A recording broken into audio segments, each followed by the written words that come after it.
Hello everyone, welcome back to next lecture of computer network series. Today we will see basic of Cisco Packet Tracer part 3.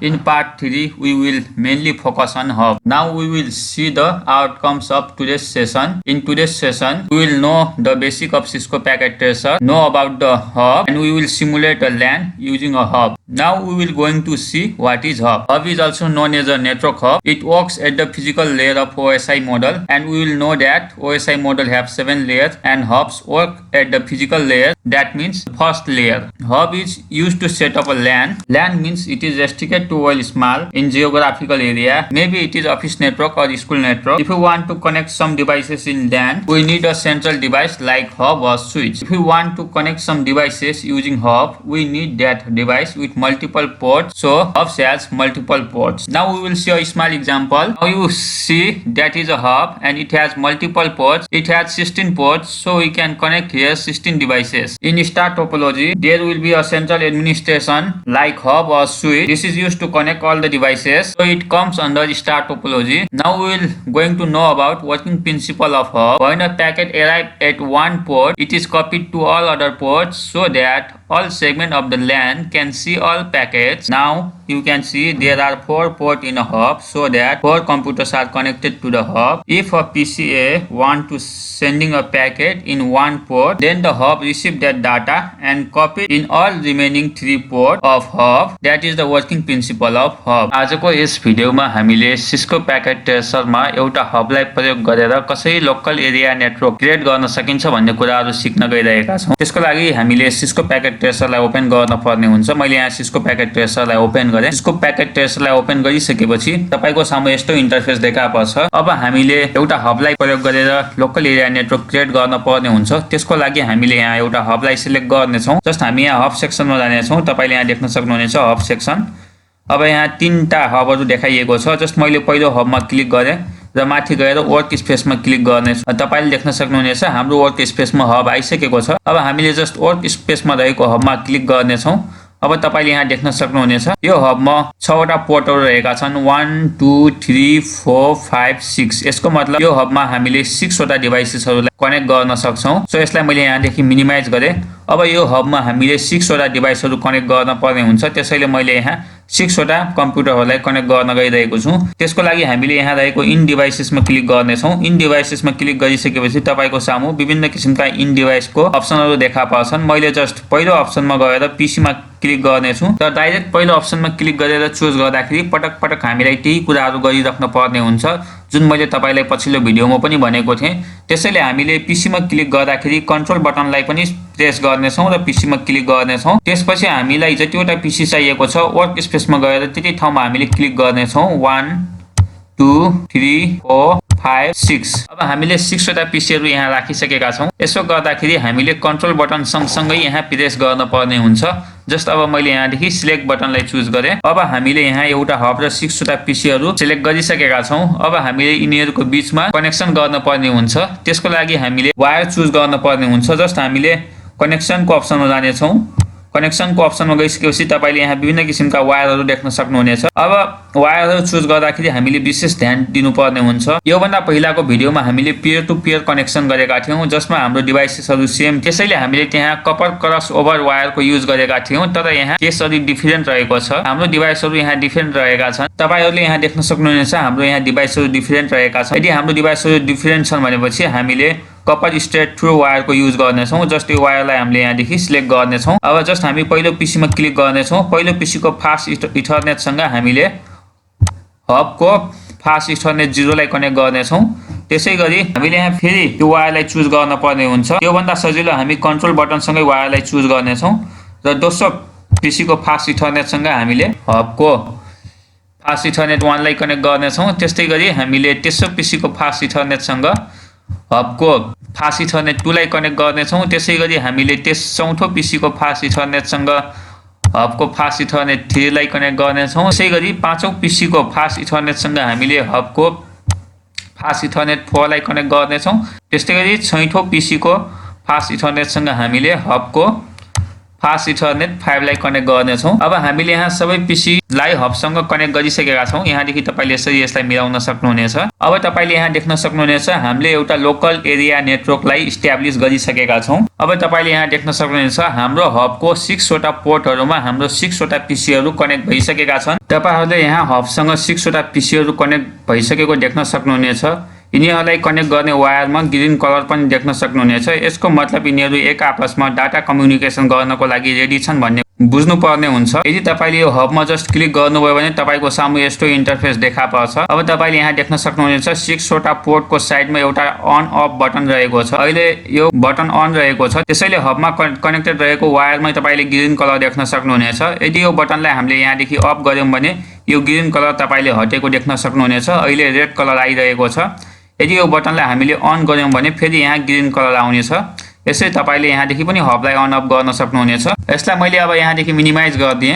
अब यिनीहरू एकअर्कामा communication गर्नको लागि ready त भइसकेका छन्, तर त्यो भन्दा पहिले एकअर्कासँग कम्युनिकेसन गर्नको लागि हामीले यहाँ रहेका सबै पीसीहरुलाई आईपी एड्रेस दिन पर्ने हुन्छ। अब हामीले पारै पारा सबै पीसीहरुलाई आईपी एड्रेस दिने छौं। जस्ट मैले फर्स्ट पीसीमा गए। फर्स्ट पीसीमा क्लिक गरिसकेपछि तपाईको सामु यस्तो इन्टरफेस ओपन भएर आउँछ। अब हामी डेस्कटपको अप्सनमा जाने छौं। डेस्कटपको अप्सनमा गइसकेपछि अब हामी आईपी कन्फिगुरेसनको अप्सनमा जाने छौं। यहाँ गइसकेपछि हामीले यहाँदेखि यो पीसीलाई आईपी एड्रेस दिने छौं 192.168.100.1। त्यसैगरी हामी अर्को पीसीमा जाने छौं। अर्को पीसीमा गइसकेपछि हामी फेरि डेस्कटपको अप्सनमा जाने छौं। डेस्कटपको अप्सनमा गइसकेपछि आईपी कन्फिगुरेसनमा जाने छौं र यहाँ पनि हामी यसलाई आईपी एड्रेस दिने छौं 192.168.100.2। त्यसैगरी अब हामीले यहाँ तेस्रो पीसीमा जाने छौं। तेस्रो पीसीमा गएर हामीले तेस्रो पीसीलाई पनि आईपी एड्रेस दिने छौं। जस्ट तेस्रो पीसीमा क्लिक गर्ने छौं। डेस्कटपको अप्सनमा जाने छौं। आईपी कन्फिगुरेसनमा जाने छौं। यहाँ तेस्रो पीसीलाई आईपी एड्रेस दिने छौं 192.168.100.3। त्यस्तै अब हामी चौथो पीसीमा जाने छौं। चौथो पीसीमा गएर चौथो पीसीलाई हामीले आईपी एड्रेस दिने छौं। जस्ट सेम प्रोसेस हो 192.168.100.4। त्यस्तै अब हामी पाँचौं पीसीमा जाने छौं र पाँचौं पीसीलाई पनि आईपी एड्रेस दिने छौं। जस्ट सेम प्रोसेस हो यसमा पनि 192.168.100.5। त्यस्तै गरी अब हामी छैठौं पीसीमा जाने छौं र छैठौं पीसीलाई पनि हामीले आईपी एड्रेस दिने छौं 2.168.100.6। हामीले सबै पीसीमा आईपी एड्रेस दिइसकेका छौं र सबै पीसीको आईपी एड्रेस अगाडिको सबै लेटरहरु सेम छ र लास्टको लेटर हाम्रो फरक रहनेछ। पहिलो पीसीको हामीले .1 राखेका छौं। त्यस्तै दोस्रो पीसीको हामीले .2 राखेका छौं। तेस्रो पीसीको .3। यसरी हामीले आईपी एड्रेस दिएका छौं। अब हामीलाई आईपी एड्रेस याद गर्न सजिलो होस् भन्नको लागि हामीले जस्ट यहाँ सानो नोट लेखेर राख्दिने छौं, जसले गर्दाखेरि हामीले कुन पीसीको आईपी एड्रेस कति हो भनेर सजिलै जान्न सकौं। त्यसको लागि यहाँ नोटको अप्सन रहेको छ। जस्ट यसमा क्लिक गर्नु होला। जस्ट यहाँ वर्क स्पेसमा क्लिक गर्नु होला। मैले पहिलो पीसीको आईपी एड्रेस राखेको थिएँ 192.168.100.1 यहाँ राख्दिए। त्यस्तै गरी म अब दोस्रो पीसीलाई आईपी एड्रेस दिन गइरहेको छु 192.168.100.2। त्यसै गरी म तेस्रो पीसीलाई आईपी एड्रेस दिन गइरहेको छु 192.168.100.3। त्यसै गरी म यहाँ चौथो पीसीलाई आईपी एड्रेस दिन गइरहेको छु 192.168.100.4। त्यसै गरी अब म यहाँ पाँचौं पीसीलाई आईपी एड्रेस दिन गइरहेको छु 192.168.100.5। त्यसै गरी अब म यहाँ छैठौं पीसीलाई आईपी एड्रेस दिन गइरहेको छु 192.168.100.6। अब हामीले सबै पीसीलाई आईपी एड्रेस दिइसकेका छौं र हामीलाई बुझ्नको लागि सजिलो होस् भनेर सबै पीसीको बाहिर पनि आईपी एड्रेस लेखिसकेका छौं। अब हामीले यी पीसीहरु एकअर्कासँग कम्युनिकेट गर्नको लागि रेडी छन् कि छैनन् भनेर चेक गर्ने छौं। अब हामीले यो थर्ड पीसी देखि सिक्स्थ पीसीलाई पिङ गर्ने कोसिस गर्ने छौं। त्यसको लागि जस्ट हामी यो थर्ड पीसीमा जाने छौं। थर्ड पीसी जसको आईपी एड्रेस 192.168.100.3 रहेको छ। यो पीसी देखि हामीले सिक्स्थ पीसीलाई पिङ गर्ने छौं। जस्ट थर्ड पीसीमा क्लिक गर्नु होला। त्यसपछि यसलाई यहाँदेखि क्रस गरिदिन सक्नुहुनेछ। त्यसपछि हामी कमान्ड फर्मेटमा जाने छौं। कमान्ड फर्मेटमा गइसकेपछि अब हामीले थर्ड पीसी देखि सिक्स्थ पीसीलाई पिङ गर्ने छौं। त्यसको लागि जस्ट हामीले टाइप गर्ने छौं ping पिङ स्पेस दिने छौं।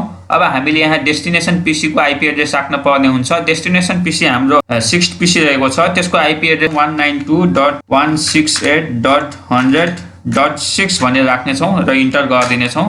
अब तपाईले देख्न सक्नुहुनेछ यहाँ रिप्लाई आइरहेको छ, पिङिङ भइरहेको छ।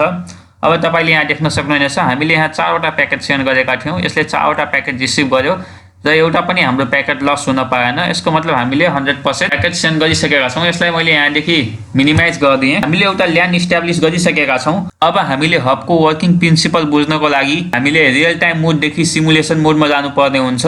यो हाम्रो रियल टाइम मोडमा रहेको छ। तपाईले यहाँ देख्न सक्नुहुनेछ। रियल टाइम मोड देखि सिमुलेसन मोडमा गयौं भने हामीले यो हबले कसरी प्याकेटहरु सेन्ड गर्छ सबै कुराहरु हेर्न सक्छौं। अब सिमुलेसन मोडमा जान भन्दा पहिले म तपाईहरुलाई के कुरा भन्न गइरहेको छु भनेपछि अब हामीले फर्स्ट पीसी देखि लास्ट पीसी मा प्याकेटहरु सेन्ड गर्ने छौं। जुन फर्स्ट पीसी हाम्रो सोर्स पीसी रहेको छ भने लास्ट पीसी डेस्टिनेसन पीसी रहेको छ। जुन पीसीबाट हामीले प्याकेट सेन्ड गर्न पर्ने हो त्यो हाम्रो सोर्स पीसी रहन्छ। जुन पीसीले प्याकेट रिसिभ गर्ने हो त्यो हाम्रो डेस्टिनेसन पीसी रहन्छ। जस्ट हामी फर्स्ट पीसी मा जाने छौं। फर्स्ट पीसी मा गइसकेपछि यसलाई यहाँ देखि क्रस गर्ने छौं र कमान्ड प्रम्प्टमा जाने छौं। कमान्ड प्रम्प्टमा गइसकेपछि अब हामीले यहाँ जस्ट टाइप गर्ने छौं पिङ टाइप गरिसकेपछि हामीले स्पेस दिएर डेस्टिनेसन पीसी को आईपी एड्रेस टाइप गर्ने छौं 68.100.6 एड्रेस टाइप गरिसकेपछि अब हामीले यहाँ देखि जस्ट सिमुलेसन मोडमा क्लिक गर्ने छौं। अब यो सिमुलेसन मोडमा गइसकेको छ। तपाईले यहाँ देख्न सक्नुहुनेछ।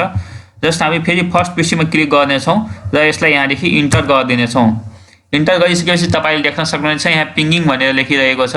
पिंगिङ 192.168.100.6 भनेर। अब जस्ट यसलाई मैले यहाँ देखि मिनिमाइज गर्दिए। देख्न सक्नुहुनेछ तपाईहरुले हाम्रो सामु प्याकेटहरु आइसकेको छ। अब यो प्याकेटलाई हामीले सेन्ड गर्ने छौं। जस्ट मैले यहाँ रहेको नेक्स्ट को बटनमा टच गर्दिए। अब तपाईले देख्न सक्नुहुनेछ यो प्याकेट हाम्रो हबले रिसिभ गरिसकेको छ। अब हामीले थाहा पाइसक्यौं कि हाम्रो यो पीसी यो हबको पोर्टसँग कनेक्ट रहेको छ र बाँकी 5 वटा पोर्ट यो बाँकी 5 वटा पीसी सँग एकअर्कामा कनेक्टेड रहेका छन्। अब यो प्याकेटलाई रिसिभ गरिसकेपछि हामीले फेरि यसलाई यहाँ देखि नेक्स्ट गर्ने छौं। नेक्स्ट गरिसकेपछि तपाईले देख्न सक्नुहुनेछ पहिलो पीसी बाहेक बाँकी रहेका सबै पीसीहरुमा हबले प्याकेटहरु फरवार्ड गरेको छ। सबै पोर्टहरुमा फरवार्ड गरिसकेपछि दोस्रो पोर्ट, तेस्रो पोर्ट, चौथो पोर्ट र पाँचौं पोर्टले यो डाटाहरुलाई एक्सेप्ट गरेको छैन, डिनाइ गरेको छ। लास्ट पोर्ट अथवा पीसीले मात्र यो डाटा अथवा प्याकेटलाई रिसिभ गरेको छ। किनभने हामीले पहिलो पीसी सँग लास्ट पीसीलाई मात्र पिङ गरेका थियौं। त्यसैले हाम्रो पहिलो पीसी सँग लास्ट पीसी मात्र इन्टेन्डेड भएकाले हाम्रो लास्ट पीसीले मात्र डाटा रिसिभ गर्यो र अरु पीसीहरुले डाटा रिसिभ गरेन। अब हामीले फेरि नेक्स्ट गर्ने छौं। नेक्स्ट गरिसकेपछि हाम्रो लास्ट पीसीले हबमा एक्नोलेजमेन्ट पठायो र हामीले फेरि नेक्स्ट गर्ने छौं। त्यो पाको एक्नोलेजमेन्ट सबै पीसीहरुमा ट्रान्सफर गरेर गयो। हबले रिप्लाई पाइसकेपछि सबै पीसीहरुलाई प्याकेट फरवार्ड गर्यो तर सबै पीसीहरुले त्यो प्याकेटलाई डिनाइ गरे एक्सेप्ट हाम्रो फर्स्ट पीसी। किनभने हाम्रो फर्स्ट पीसीले एक्नोलेजमेन्ट रिसिभ गर्नुपर्ने थियो। एक्चुअली म यही नै हबको वर्किङ प्रिन्सिपल रहेको छ। त्यसैले हाम्रो हबले काम गर्ने गर्छ। त्यसैले हामीले सिस्को प्याकेट ट्रेसरमा एउटा हबको मद्दतले सजिलैसँग लोकल एरिया नेटवर्कलाई क्रिएट गर्न सक्छौं। तपाईलाई हाम्रो भिडियो कस्तो लाग्यो? यदि तपाईलाई हाम्रो भिडियो मन पर्यो भने हाम्रो भिडियोलाई लाइक गर्नु होला र अन्य साथीहरु समक्ष यो भिडियोलाई शेयर गर्नु होला। आजको लागि यति नै। बाँकी जानकारीहरु अन्य भिडियोमा लिएर आउने बाचाका साथ बिदा चाहन्छौं। हस्त नमस्ते।